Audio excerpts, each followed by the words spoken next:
660, The Answer. Dan and Kristen McQuarrie, former Chicago Tribune editorial page editor, in Framey this morning. And I love this ProPublica story that was, of course, run in Crane Chicago Business, the anti-business business magazine, news magazine. ProPublica, yellow journalists, generally speaking.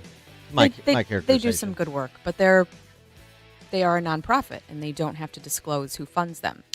Which they find offensive about other nonprofit entities that don't have to disclose. You might have some familiarity with that. It's interesting, huh? Yeah. It's interesting. But imagine that, men and women of the left, for me but not for thee on these topics. That's so surprising. Well, this story is about the Trump tax cuts. Of course they're talking about them because they're trying to make the ground fertile for Biden tax increases. And so the fat cats made out so well under the Trump tax cuts. And what they call a loophole, well, it was a law. It's not a loophole. People took advantage of an aspect of the law. Well, that's why it was written that way. So you have policymakers that whether they're doing the thinking or they're allowing somebody to do the thinking for them, you elected them to make these decisions. They made these decisions. Now you're going to blame people for responding to the incentives presented in the law. That's what yellow journalists do. Well, one of the things they zeroed in on is CEO pay. Of course they did.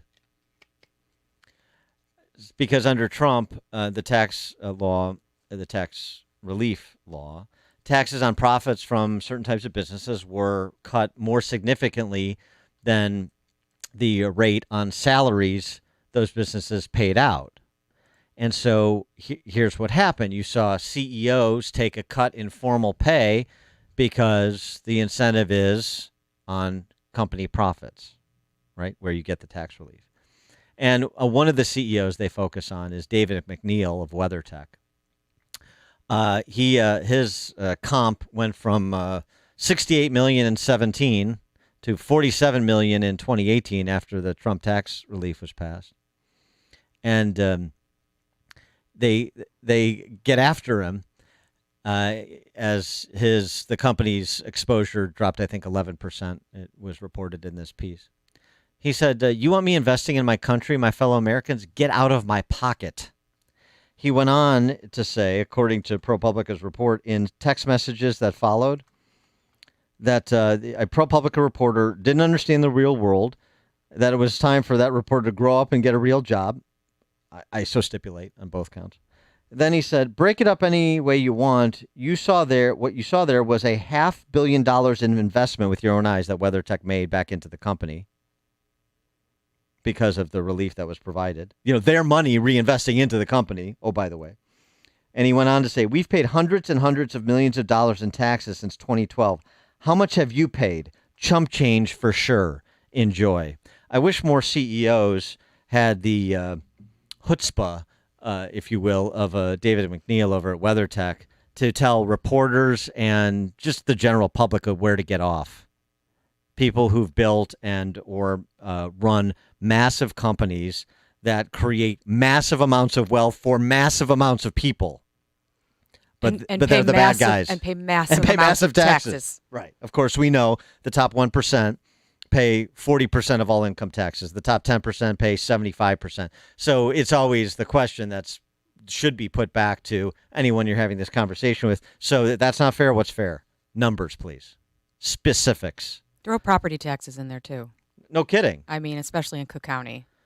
For more on this and other matters economic, we're pleased to be joined again by James L. Perry. He is the Senior Vice President and Partner at Arbor Research. Jim, thanks for joining us again. Appreciate it. Good morning, Dan. Thank you. What about, you've, I'm sure, paid attention to these phony baloney debates about CEO pay that happen every time there's either a proposal for a tax hike or a tax cut. And so this is the latest. But in terms of the impact of the Trump tax cuts, as the CEO of WeatherTech was saying, this allowed me to invest $500 million into my company, which makes my company better and bigger, meaning I'm employing more people. I thought that was what you wanted me to do. Right. I was listening to your earlier comments just before I came on, and you're absolutely right. And it just made me think that, it just is another chapter in the sad sort of narrative that, free market capitalism is under siege. This administration doesn't think economically. They think in terms of redistribution of wealth. And there's no even pretension that it makes any sense. It's just attack, attack, attack. And I think of a pendulum. I think it's swinging very, very rapidly and vibrating madly. But I just have a feeling that sometime toward the election, this thing's going to have to swing back a little bit because it's ruining the country. Well, staying on this topic of business, so I want to get your reaction to this. I thought this was an interesting piece because it clearly comes from the left, but it's a position that I think many on the center right have too, which why it makes it interesting. It's again a prediction of the collapse of small business, or actually a Right. suggestion that small business is collapsing. The author is essentially looks at consolidation across sector. He writes, firm entry rate has declined, young businesses are vanishing, and the biggest companies are exploding. All the trends which were exacerbated during the pandemic, and he focuses on consolidation. 10 banks control 54% of financial assets. The 4 mobile carriers control 98% of mobile services market. 4 airlines control 2/3 of the travel market. This is the story of the 21st century U.S. economy, and he suggests that this consolidation and, if you believe him, crowding out of small businesses, is bad for the country. And I think he would make an argument that, again, many on the center right would make that, that sort of corporate consolidation, these behemoths combined with the political ruling class in collaboration with one another, and we have an oligarchy more than we have a representative republic. That's exactly right. I mean, that article was a very, very good one, and it focused largely on consumer products, right? So this was sort of right. Kraft and General Foods and Nestle and this sort of stuff. And these companies control, massive amounts of brands that come into people's homes. So it's a very good indication. But, to your point, 10 banks, the telecoms, the airlines. But if you think about the technology part of that, I mean, first of all, the media is controlled by about 6 companies. In technology, if you look at the FANG stocks, sort of Amazon, Microsoft, Google, Apple, Twitter, these companies control really all the news as well, right? And it's not just technology, but pharma and energy. And to your point about small businesses, I was thinking about this the other day when you asked me to come on, and I was thinking about Amazon. And it's quite clear to everybody who's listening to you today that, Main Street America has been destroyed by Amazon. And the reason Amazon was so successful, even 15 years ago, 20 years ago, was that, first of all, they weren't even profitable, right? They figured out a way through technology to slash the costs of everything that came out of anybody's store, right? Mom and pop stores, bookstores, wine stores, boutiques, you name it. So the first 15 years of its existence, Amazon didn't even make any money, right? Their model was slash costs and capture market share and dominate consumer goods. And in the process, without ever making any money, they destroyed the net worth of, millions of small business owners, right? They destroyed their livelihood. They eliminated their net worth. And really, more importantly, back to the tax story, they eliminated a significant tax base. And somehow the government didn't figure out that maybe this was not a good thing. They just kind of let it happen. So it's frightening and it's sad. Well, but aren't those the creative gales of destruction, to borrow from Schumpeter? I mean, that's what's going to happen in a market economy, and that's it's unfortunate for those on the losing side one day, but who could be on the winning side tomorrow.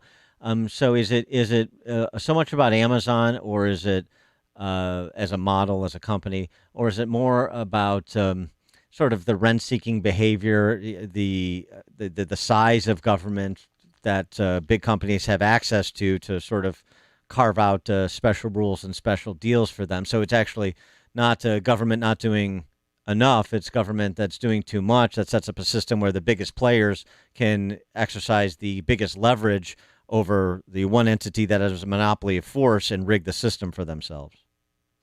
That's exactly right. I mean, I think government is implicit in this for sure. They are allowing the Microsofts of the world, and the Googles of the world and the Apples of the world to continue to maintain not only their presence but increase their dominance over the commerce of this country.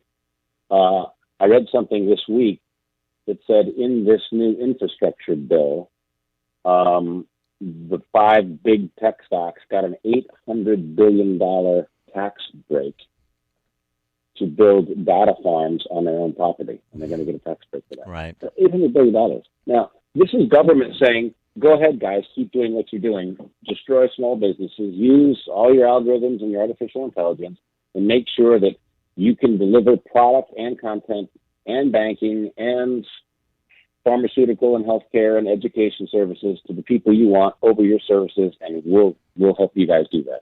So it really is. It's about the domination of the government / technology companies and big players to continue to exert their control over free market capitalism.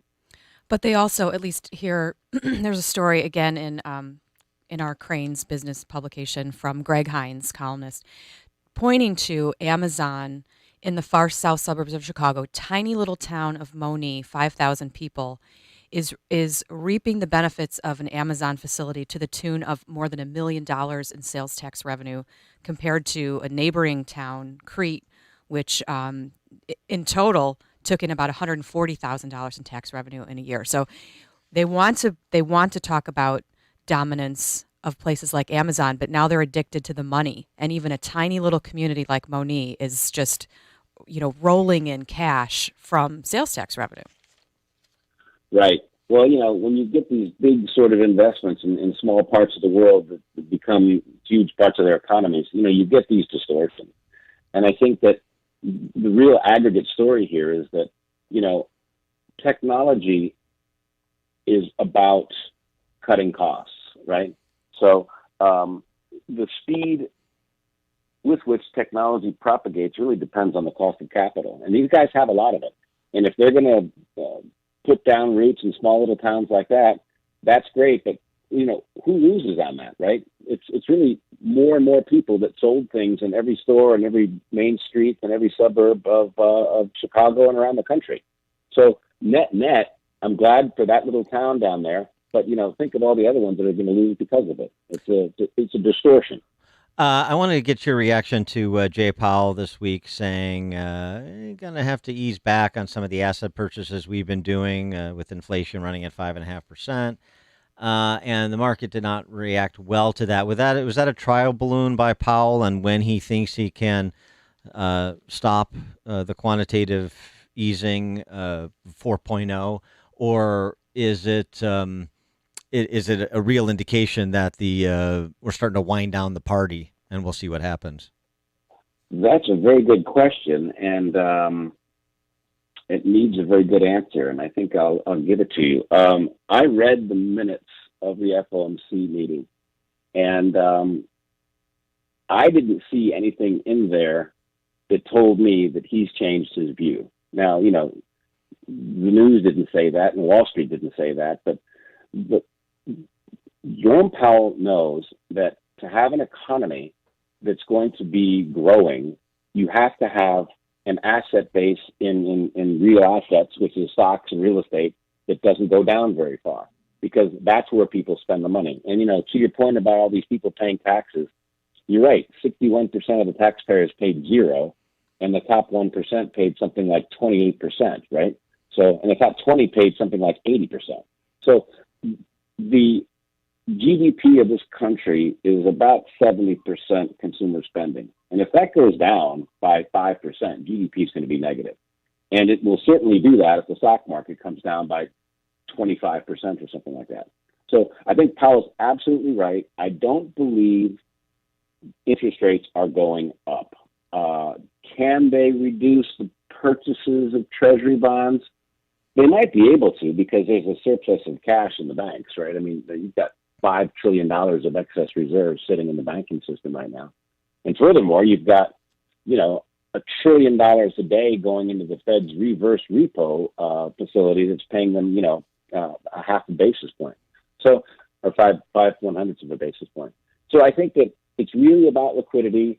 I think that the liquidity is going to be there because the Federal Reserve knows that the financial markets need that liquidity. And if you look around the world right now, global money supply, M2 growth, has rolled over. It's down 10% in the last kind of 3 months. And that's liquidity coming out of all the central banks. So, G10, China, you name it.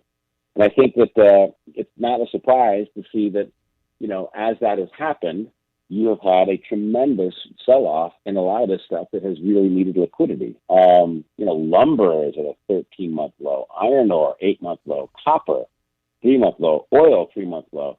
And meanwhile, treasury yields are nearing a 6-month low, right? And all the time, the dollar's up to a 9-month high. So the market realizes that the financial system needs liquidity. And I think that if Jerome Powell talks in Jackson Hole this week, right, coming up next week here, about anything that suggests that the liquidity is going to come out of the financial system, the stock market's going to go down 10% in a week. And he knows that because it's happened before. Mm-hmm. So for them to risk that, I think would be foolhardy because they're going to have to reverse it. They're going to have to come out and say, don't worry, the Fed's got your back and we'll do whatever it takes to make sure everybody's happy. Because they've been doing that for 30 years. They can't stop now, not with all this debt. He is Jim Perry, Senior Vice President and Partner at Arbor Research. Jim, thanks as always. Appreciate it. You bet, Dan. Thanks a lot for having me. And you joined us on the Turnkey.pro answer line. If you're talking about it, Dan and Amy are talking about it. It's Chicago's Morning Answer on AM 560. The Answer. Meet Tim. Hey, what's up? He's the person you hired for your digital marketing, and when he's done battling aliens on his PS5 in his parents' basement, he'll get right to work.